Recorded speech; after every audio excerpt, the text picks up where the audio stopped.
Okay, I'm ready. Welcome to Bonehead Weekly. I know Chad spoke while I was speaking.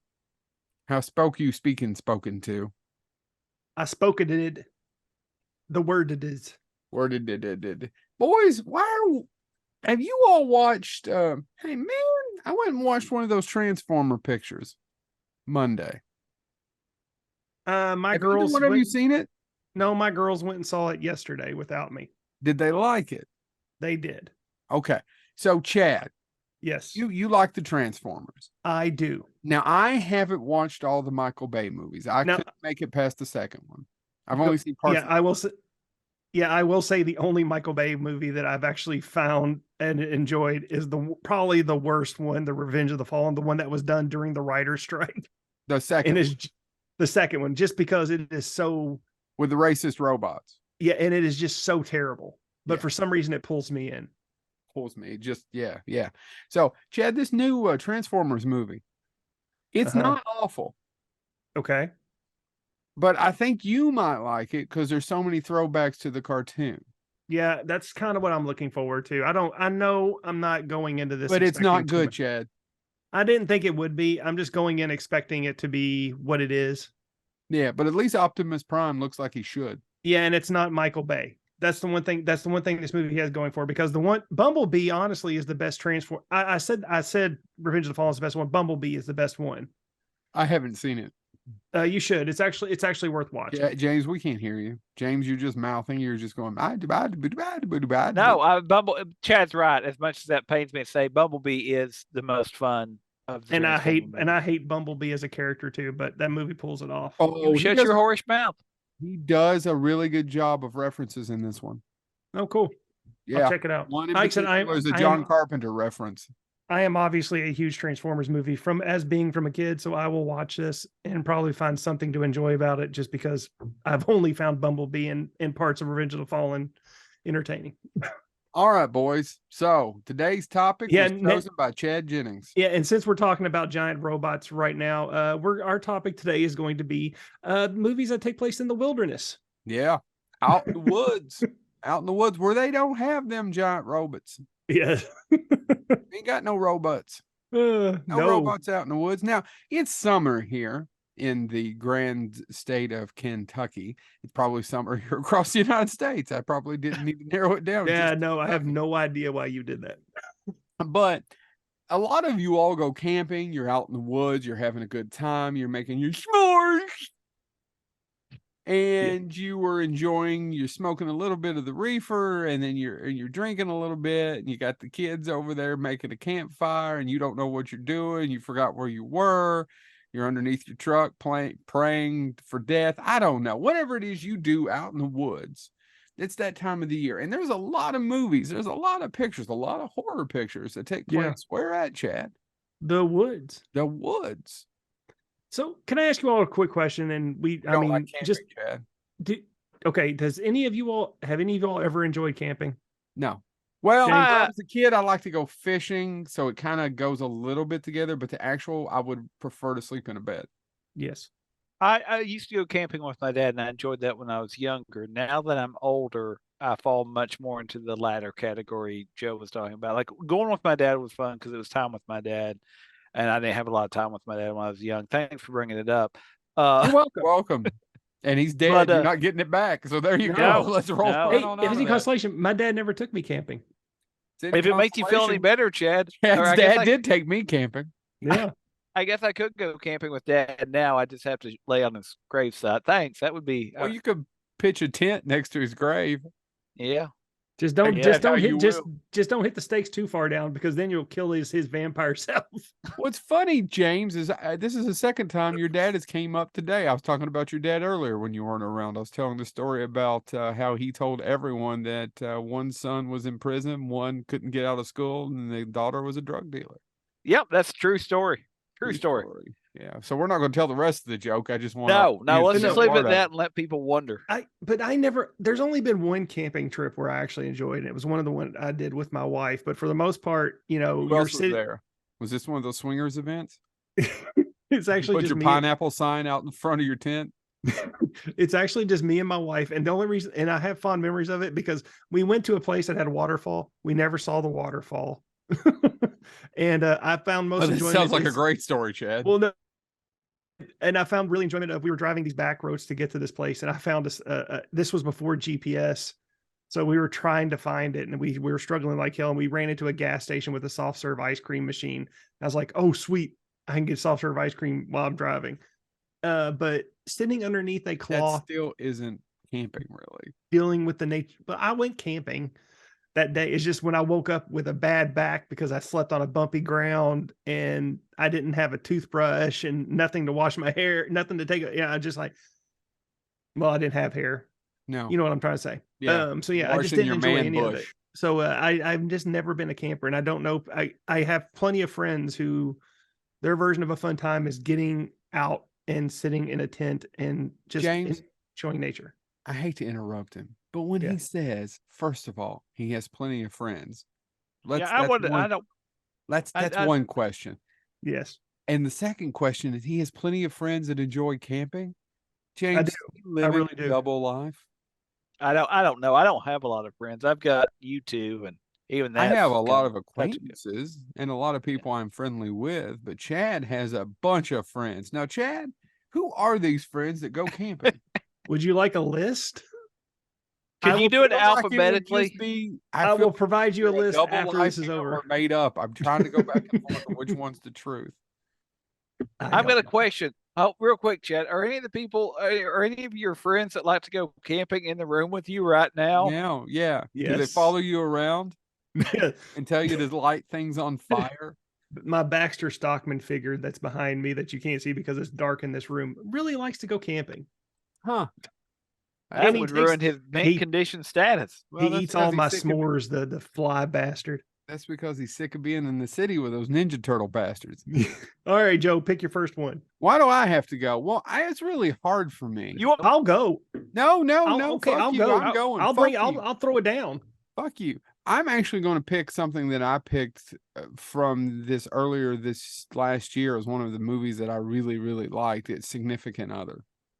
I figured you were going to say that, so I put it at the bottom of my list. So Well, yeah. there's another one that I thought you all might take that I'm going to get we've talked about on here before, because a lot of the camping movies, believe it or not, are things and it's directed by Robert Olson and Dan Burke, and it's we've talked about it on here before. I'm going to talk about it again. This couple goes backpacking in a remote part of Oregon somewhere around the Pacific Northwest there, and they end up in some trouble. And the least I talk about this movie, the better you're going to enjoy it. Yeah, I Chad, still you haven't. probably not watched it still. You haven't watched it yet, right? No, I have not watched it yet. But James, the least I tell you about it, the better you're going to enjoy it. Yeah. Just Yeah. go for that ride, because it does have a third act that is like, woo. Yep. And it takes place in the woods, and I thoroughly enjoyed the movie. And I thought both of those actors, she and he just did a fantastic job. It was a good movie. It's a good B movie, and I don't mean that in a disrespectful way in any way, shape, or form. No, it doesn't have $1 billion budget, It just doesn't. It's just a kind of a low budget B movie that takes place in the woods. but it that sticks has with you. that sticks with you and has some thoughtfulness. Even for the villain, you were like, oh, I totally see the villain's viewpoint when they explain themselves. I will check it out. I will check it out this weekend. I need to check it out before I Shit before on my it. before my Hulu subscription ends. I think it's So, on Paramount Plus. Oh, I thought it was on Hulu. It's on It's Paramount Plus. All right, well then, yeah, I'll watch it. Anytime I damn well please. There you go. There you go. All right. So I'll go next because James goes last, because James always goes last, because yes, No, he doesn't. everybody puts James in the corner. Nice guys finished last. No, they don't. Well, then But why screw do those I keep guys. finishing last? I am going with 1997's The Edge. Oh, that's a movie- I was actually going to be mine, so I hate you and everything you stand for. yeah, Eat that's a one of bag of those dicks. movies that doesn't work unless it has those two people in it. I agree. No, but I love the lines in it. Like, I agree, they make it work as a film, but the lines in it are so great because I Well- love the entire. Well, Chad, you picked it. So, Well, Chad, no, why don't no. you tell us what people die of? You tell me the lines, because I will tell you, and the reason why is it's written, and this is one thing that I forgot, that it's written by the amazing David Mamet. I did not realize that until batshit crazy conservative amazing David Mamet. yeah, I did not know. Is he really that conservative? Oh my God, Chad. He got in so much trouble last year. Wow. I did not Google know. it. No, I he's did- right of Trump. Wow, I did not know that. James, were you familiar with this? No. Oh, he did a book tour last year and pissed off a bunch of people. Well, the one thing I'll say about Actually, David Trump's Mamet, not all that conservative. He's And- right of like Goldwater. you know, But the one that's thing, maybe a little obscure for people. Sorry. you know, it's okay. One thing about The Edge that, and this is why I guess I didn't realize it was written by David Mamet. There are barely any of the word fuck in it. And David Mamet loves the word fuck. Until they get to is Anthony Hopkins when he gets the plan is like it's not let's kill the fuck, but it's what is that? It's a great line. I can't think of it off the top of my head. Maybe one of you boys can. I'd actually just watched it yesterday, and I'm trying to remember what the line is that you're talking about. Oh, I don't know. Well, here I'll do a couple of my favorite James, lines. yeah, from James, it. you go ahead, man. Some of my favorite lines. So, if you're not familiar with The Edge, I guess we should say, Yeah, let me You're do that living real on quick, it. and then yeah. So yeah, it's about Anthony Hopkins. He's a billionaire who's also very intellectual. Like pretty much he reads everything he reads, he retains. And he's in the middle of nowhere, Alaska, with his wife, played by the stunning Elle Macpherson. And she's there doing a photo shoot where her photographer is Alec Baldwin. And basically they Alec Baldwin and Anthony Hopkins and a couple others go off on a plane to find this man for a photo shoot, and their plane crashes, and it's left with Anthony Hopkins, Alec Baldwin, and I'm going to butcher his name, but he's Harold Perrineau.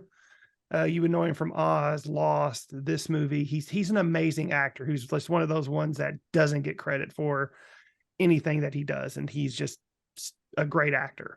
But when you compare him to the rawness of Anthony Hopkins and Alec Baldwin, he just gets outshined.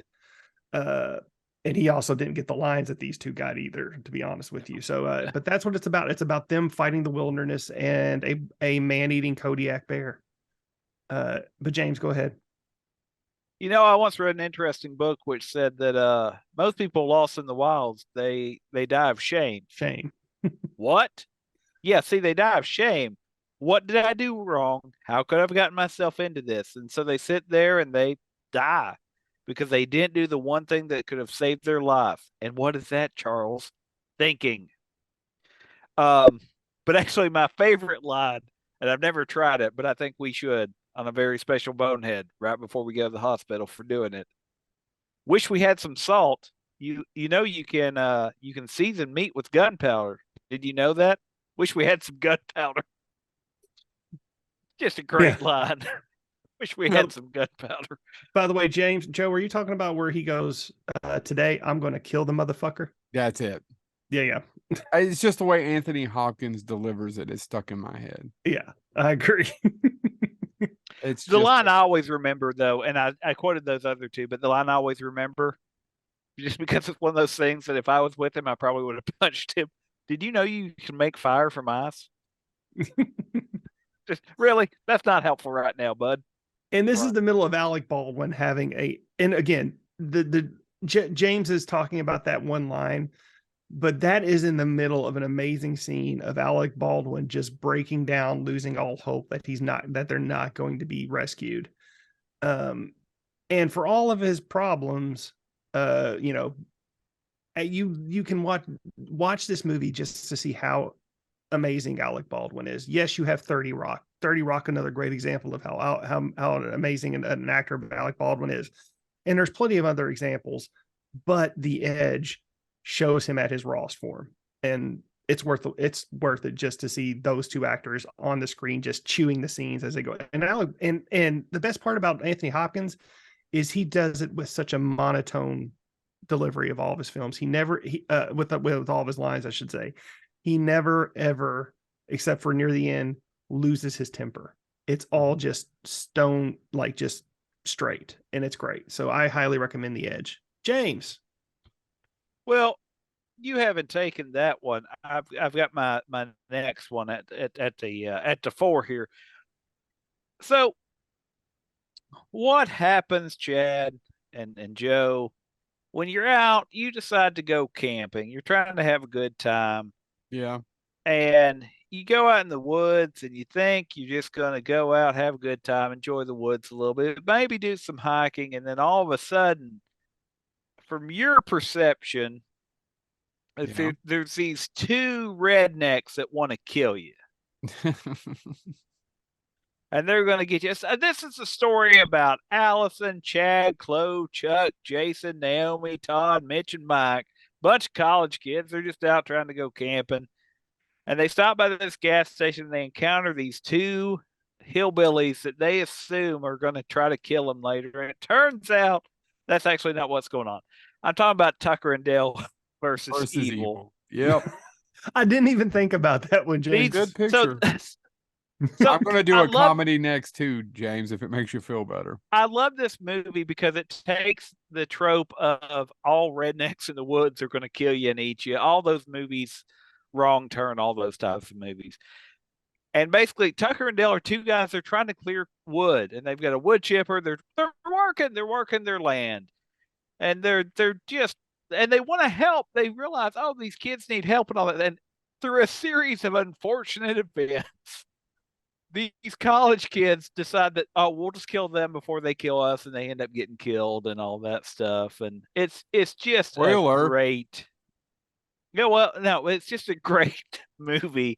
And honestly, it just Tyler Labine and Alan Tudyk playing Tucker and Dale, and the lines in it just make the movie work so well because they don't want to hurt anybody. But then there's the entire thing of, oh yeah, what are we going to do? We've had a doozy of a day.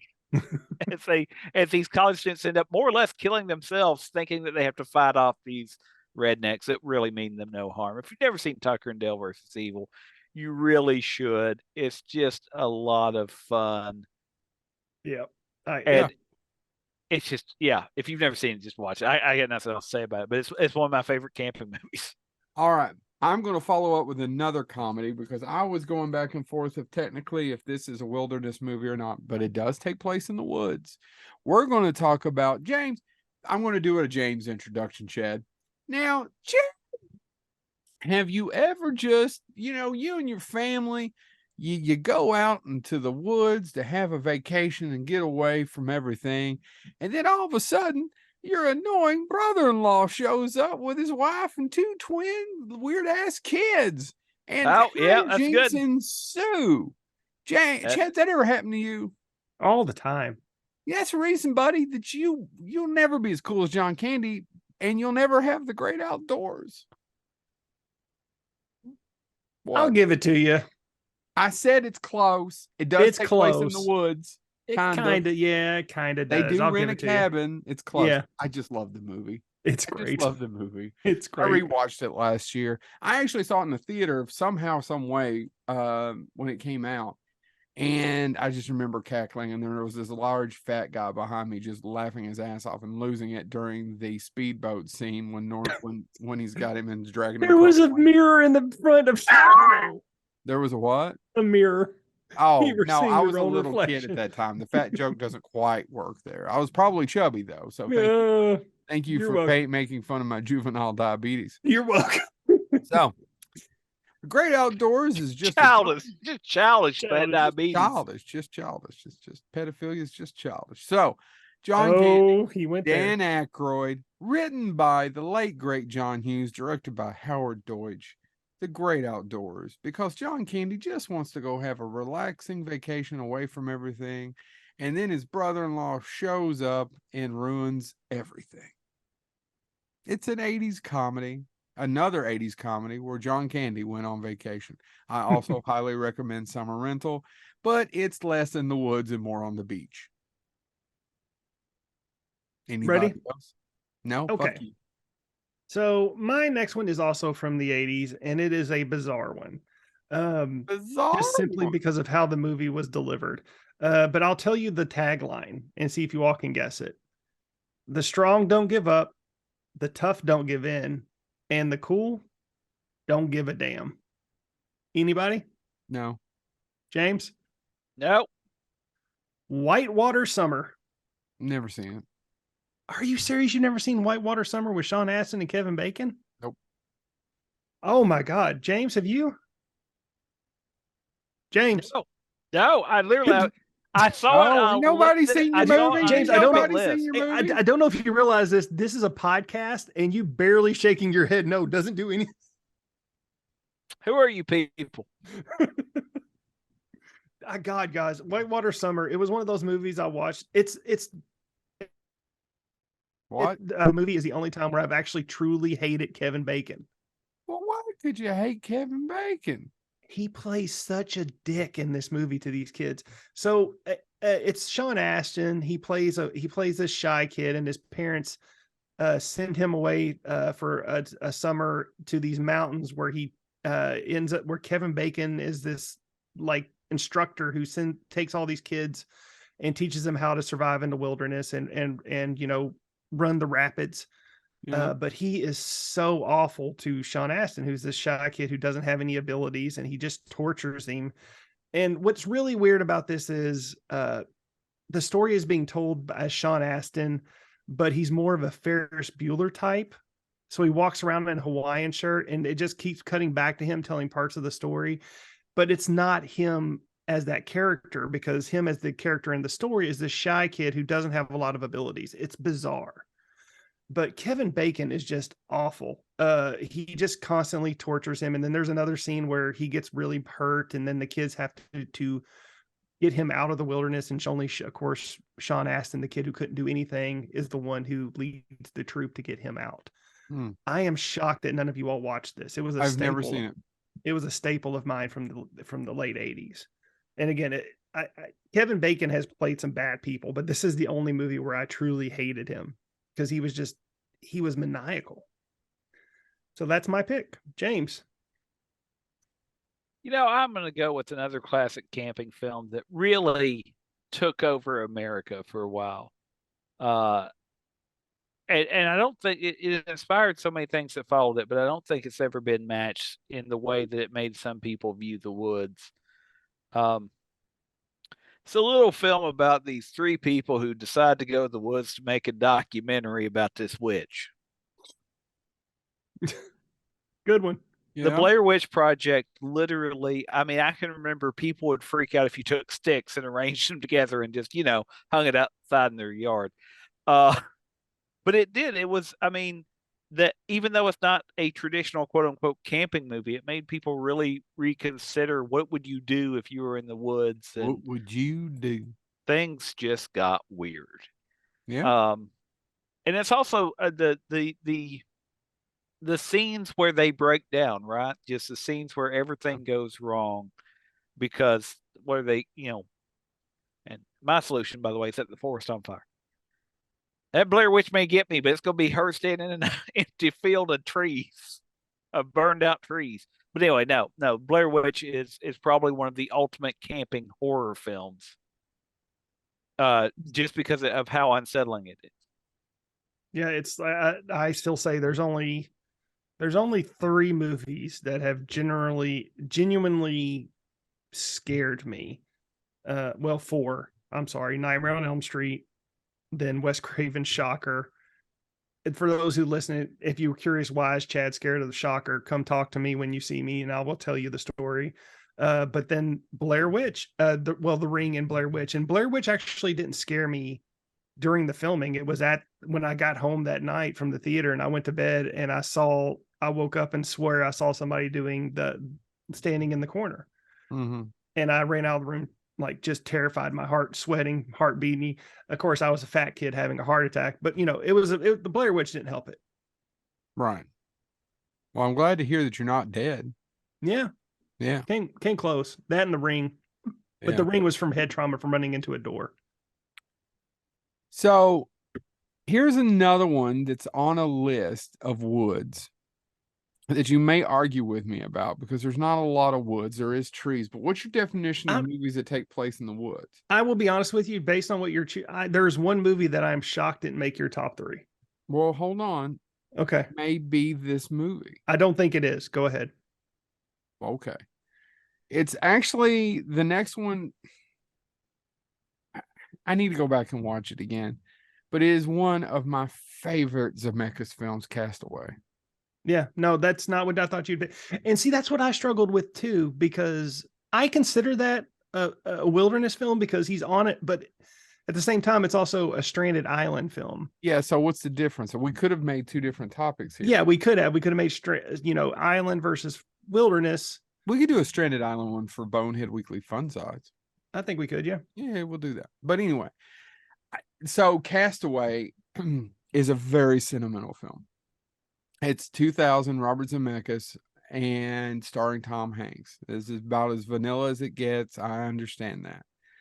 But to me, even though I love Who Framed Roger Rabbit, but I don't think I love it as much as Chad. I No, love Used Cars. Actually, I may love Used Cars more than the other two, but I love a lot of Zemeckis movies. I love Back to the Future, but I don't love it like James. Right.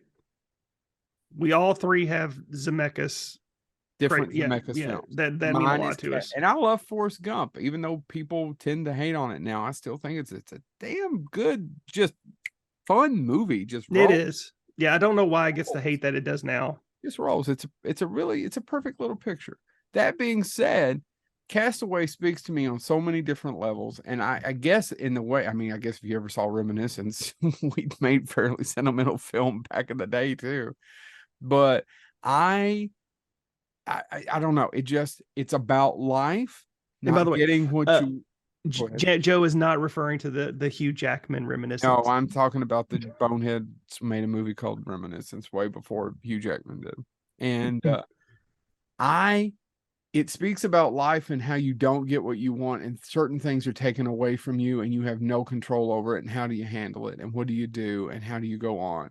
I mean, it is as subtle as a sledgehammer when it gets to the end of it. And it's a 4-way road of where is he going to go. That's as subtle as a sledgehammer, but it works for me on every level. Tom Hanks, as much as I love Forrest Gump, I think he deserved the Oscar more for Castaway. Mm-hmm. It's just one of my favorite movies. And when it's on, I'll watch it. I'll stop and watch it at different scenes. But I just, especially when it gets to the end and he's delivering the last package, there's so many things going on in those scenes that just speak to me on every level. And I truly appreciate it. But it's very sentimental. And I'm a sentimental person, I suppose. Didn't know that about myself, but Chad. So mine is a more modern one. And basically you're stranded in the woods. What do you look for? You look for fire. You look for food. You look for water. Right? Yeah. 3 most important things. But what happens if you can find all 3 of those on a corpse? Swiss Army Man. Such an interesting picture. God, I love that film. Anything the Daniels do, I really, really love. Like I said, like my favorite movie last year before it got all of the Oscars was Everything Everywhere All at Once. Genuinely love that. Joe, you finished it, right? You never did tell me. Did you like it? I liked it. I don't have an attachment to it like everybody else did. It didn't speak to me like everybody else did. But it was so inventive and so creative. And honestly, I'm going to be a schmuck and be the dickhead who says Jamie Lee should have won for other performances than that one. No, I completely agree. Jamie she did not in other movies. That's one of those Oscars where I feel like it was just given it to her because there was so many other. There was other performances. It's a True Grit Oscar. Yeah, truly, and to me, it was. I mean, I do not think that's even in her top 5 best performances. Wait, he didn't win for True Grit. He won for the other movie, right? No, he won for True Grit. Oh, he didn't win for the country music one. Okay, sorry. John Wayne? No. John Wayne. I was talking about Oh, John Wayne. John Wayne. John was Wayne. Wayne. Oh, I thought you were for talking about True, Jeff and I Bridges. like True Grit. John Wayne's True Grit, but don't get me wrong. But that's not John Wayne's best performance. Seriously, No. Jamie Lee is 10 times better in True Lies, is 10 times better in A Fish Called Wanda. I don't know why like I said, there's something about her performance that doesn't work for me in the movie. No, John Wayne's best performance is people believing he's John Wayne. Well, I'm yeah, not going to debate that point. I think I agree. I mean, he is a persona made. yes.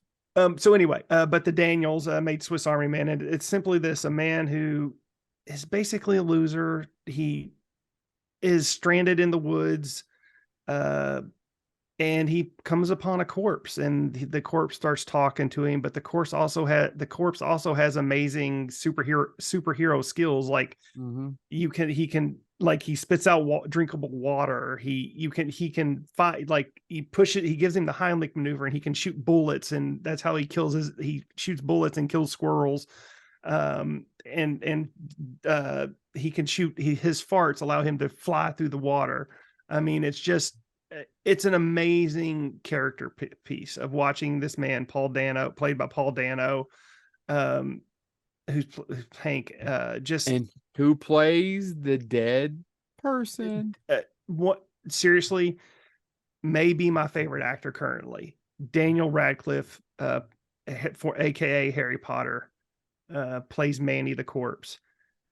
Daniel Radcliffe just continues to amaze me at every movie he picks, from this to Guns Akimbo to Weird, the Al Yankovic story. Every movie he picks, I'm just enthralled with. And this is no different. I mean, and watching him play a corpse where he just stands still and he doesn't move. Only thing he moves is his mouth. His whole body stays still because, again, he's a corpse. Mm-hmm.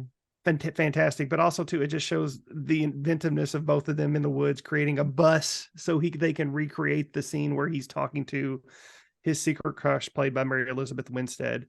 I just love this movie. Again, the Daniels can do no wrong. I can't wait for whenever their next movie is going to be. Granted, it'll probably be about 6 years from now, because that's about the span of how long it takes them to make a movie. I didn't honestly, until you told me that, it didn't occur to me that there was the two same directors that did both movies. Yeah, they're great. And that, honestly, I think this is, I may be mistaken, but these are the only two films. These are the only two films I'm looking at. Yeah, they did. A lot They of did short films and other things, but and this music part- videos. Yeah, and Yeah. then they're currently working on the Skeleton Crew for Disney and some show called Mason or Manson. I think it's Mason. So Okay. that's my second. That's my third pick, James. You know, I struggled with this for a moment, but I think I know what I'm going to go with, because I think often in I used Blair Witch Project earlier, Tucker and Dale versus Evil. I think we associate the woods and camping and things like that with risk to a certain extent, right? There can be something out there. And so I think, to give the woods their due, to give camping its due, I want to end with a movie where camping becomes survival, and it's based on a true story. And it's a movie that doesn't get talked a lot about, probably because it ends positively, but it's a bit of a bummer of a story to be based on a true story. Edward Zwick directed Defiance, which stars Liev Schreiber and Daniel Craig. And if you don't know the story of Defiance is about three brothers whose parents get killed by the Nazis. They're Jewish. And they basically go to the woods. And then they start to encounter other Jewish refugees that are hiding in the woods. And they start basically recruiting more and more, not recruiting, but finding and bringing more and more Jewish people to the woods to hide from, I forget the name of the Nazis that were the branch of the Nazis. It's something like the Einstrappengruppen. I don't speak German, sorry. But they swept through. I think that's close. They swept through Eastern Europe, and their goal was complete annihilation. And if you watch this movie, eventually, of course, they start raiding farms that the Nazis have taken over to get food to help these people. They survive the winter, and they end up living in the woods, I think, for 4 years. And at one point, of course, the Nazis realized, okay, there's something in the woods, and they were just going to raid them and kill them. And I don't want to necessarily give it away, but the end result is all three brothers survive. Eventually, actually, in real life, they immigrate to America, and they never seek credit for what they did. But if you go back and look at the actual historic records, they saved 1,200 people, and now their descendants number in the tens of thousands. And it's all because they brought them to the woods and helped them survive there and they established what we would think of now as an infirmary, but more or less it functioned as their hospital in the woods. They did all this stuff using more or less camping skills and sheer determination that the Nazis killed their parents and they weren't going to let them win. And so it's the story of these three brothers and the groups that they found and weren't formed. they thugs or criminals before this? Am I making that up? Yeah, they weren't. They had a history of. And I'm sorry if you said that. I was looking something up. No. They had a history of violent. Yeah, they were not. They weren't heroes per se, but this allowed them to kind of. I don't want to say redeem themselves, but it was, if you read the full story, and it is based, if you want to read the full story, the book is also called Defiance, and it was written by, let me make sure I have this. The book is called Defiance, the Bielski Partisans, and it's the account by the eponymous group led by Polish Jewish brothers who saved and recruited Jews in Belarus during the Second World War. And it was written by Nechama Tech. Is who wrote the historical book. I've never actually seen the movie, Chad. Have you? Yes. Okay. And I enjoyed it. I don't, it's one of those ones where I watched it. I don't remember anything about it. But I know when I watched it, I did enjoy it. It's heavy, and it's got a 7.1 out of 10 on IMDb if you care about ratings and all that stuff. But it is one of I was trying to think of an example where the woods help the hero. Because Swiss Army Man on IMDb only has a 6.9, and that is stupid. Well, no, but my point is that, a lot of what we've talked about, the woods are the enemy, or the woods are the complication, or the woods, there's something there you have to fight. And this is a story where the woods actually help the heroes because they use them to their advantage as a way to hide and to preserve life. I need to watch it sometime. Yeah, me too.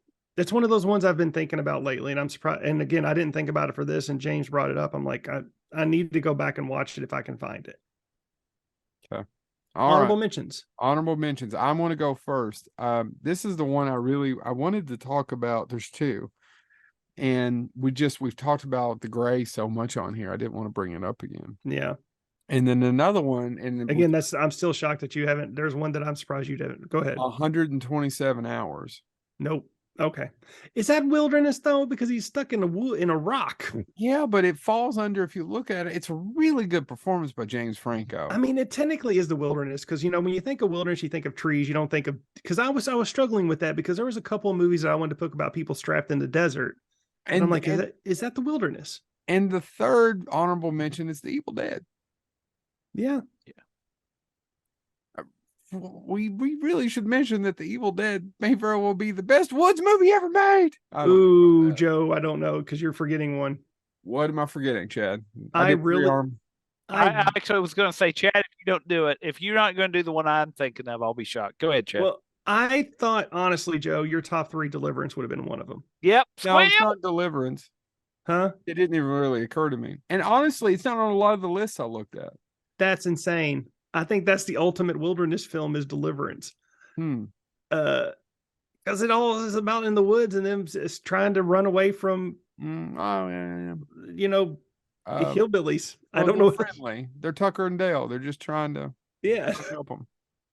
And it's all about that. Deliverance was on my honorable mention. Now, it's not one of my, I like it. It's just not one of my, I picked mine. It's not something you could go watch. No. You just can't sit down and, have a bag of popcorn. That's not a bag of popcorn, maybe a thing of Twizzlers movie. No. Yeah. No. It's like, bring over that 6-year-old. We're going to have a family movie now. James, I want you to do your honorable mentions because I want to see if you bring up one because there's one that I really want to discuss before we end. So my honorable mentions again. I was thinking, and you're gonna have to forgive me. My literary nerddom kicked in, but Okay, here we go. in classic literature, the woods are bad, right? I mean, Yeah. Scarlet Letter, Hester Prynne gets in trouble, and they make her go live in the woods right outside town, which made me think of this film. And it's not camping per se, but there's definitely some woods involved. The Witch. Yeah, it's a good movie. Yeah. The Witch, I rewatched it recently with my wife. The That is Witch that's a is wilderness film. I it's rewatched the first 20 minutes of that and I forgot just how harsh it is with the baby and everything. Oh, Yeah. guys, there's another movie we need to talk about in terms of. Anyway, go ahead. but The Witch came to mind, and then I think the I was saying along lines with Joe of the Evil Dead, and I think there's an entire subgenre because you have things like Wrong Turn and things like that of Mhm. horror movies in the woods. Um, Wolf Creek. Wolf Creek is another one. Cabin Fever Yep. is another one. Cabin in the Woods Is is another one. as a commentary on all the aforementioned. But no, I think The Witch Dog is from Soldiers. Dog Dog Soldiers. Soldiers. I think the Witch is the one that stuck with me the most because again it plays with that classic trope of where civilization as we know it is not, there's evil. Yeah. And that's a very, by the way, British European mindset, but it works so well in literature and later on in film. Yep. Those All are right, yours? Chad. All right. That's well, what I had, you. Let's the, do it. the other, so the one that horror movies that we probably should have brought up real quick, I'm not going to, but Friday the 13th, except for Manhattan and space. Yeah, and Or- those happen to be the two I would prefer. Yeah. Same here. Oddly enough. I like the goofy ones. I do too. They're all terrible. Keep going. So The River Wild with Meryl Streep. Yeah, yeah, Yeah. it does take place in the woods. So this one, James, I don't know how What is James it with falls. you and Kevin Bacon bothering you on trips? I don't know, but he's in 3 of them. Yeah, Didn't realize that. what's up with that? But at the same time, And you brought all of them up. honestly, in The River Wild, he's not a big a dick as he is in Whitewater Summer. He's trying to kill the family. He's an asshole in Whitewater Summer. You gotta go. Oh! You gotta watch that. We gotta find this so we can rewatch it together because I haven't I'd watched it rather in watch years. Skidoo. No. Yes, I do want to watch Skidoo. But no, this is James. I don't know if this fell into your category of something that you liked as a kid, but this is one that both me and Joe really loved when we were younger, but we watched it as adults and not so much anymore. The Wrong Guys. Yeah, it doesn't hold up. Oh, it was bad. Oh, but well, and I guess since we're doing, I know we've been talking films, but for theater people, so you don't hate us. Yes, we're aware of Into the Woods. Yeah, but they didn't go actually into the woods. No. Well, they Uh, did. They had to get the stuff in the woods. you I see. saw that picture and don't remember a damn thing about it. So, The other one, by the way, I think we should probably mention, and it's not camping, but it definitely happens in the woods. Y'all remember that Revenant? Yeah, it's good. yeah. It's good. I almost forgot the Revenant, and I'm like, no, well, there's Revenant, and it happens. Some of it happens in the woods. No, it's Oh. good. DiCaprio deserved the Oscar.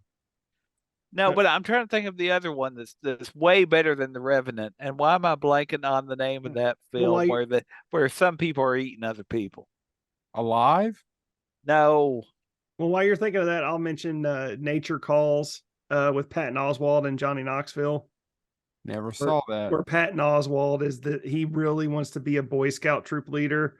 And he takes he's just bad at it. He doesn't know how to do it, and he kidnaps a bunch of kids and takes them on a camping trip with his dad, who's like barely hanging on, is in a wheelchair, and it's completely it's not a great film, but it has its funny moments. James, you come up with Ravenous, by the way. Ravenous was the film I was saying. It's not necessarily in the woods, but he gets sent to that remote outpost, that remote fort that is surrounded by woods. And yeah. I consider that a wilderness film. yeah, he was licking me. Now, this is the one I wanted to briefly talk about. My last honorable mention. Any of you all remember A Cry in the Wild? Yep. Which is, James, do you? No, I know Cry Wilderness about Bigfoot. You ever see that one? It's not a good movie. A Cry in the Wild is the film adaptation of the novel Hatchet. Oh, I did. I know Hatchet. I didn't know Yeah. Cry in the Wild. Yeah, it came out in 1990. And I don't really want to talk about the movie. I want to talk about the book Hatchet. Oh God, I had the author and I forgot her Paulson. name. Paulson, thank you. Greg Paulson. We all had to read Hatchet as a kid, right? I did. I did remember not. having I to read read it about actually when I took children's lit in college. And for now that I'm my looking degree. at it, I don't know that I actually watched the movie A Cry in the Wild. Well, see, we had to read the novel.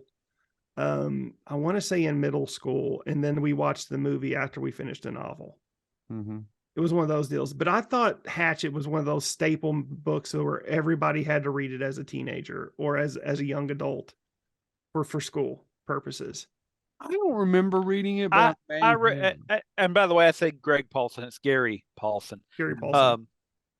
And I didn't know, and I was going to ask you all, why do you think? But you all didn't have this experience. I was wondering why that is considered a staple for children to have to read. I don't I think because remember it shows he develops ownership, right? I mean, he's stranded after the guy has a heart attack and the plane Right. crashes, Yep. and then he's left by himself. And that's what I actually want to talk about. That's an interesting story. But do you know about the follow up to it, Brian's Winter? Yes, but I don't remember it. Okay, well, Brian's Winter is the more compelling one because a lot of people said he goes back. He takes somebody to go back with him, right, to show how he survived. No, right? that's the direct sequel. Brian's Winter is actually the alternate. It counts as the second book to some people.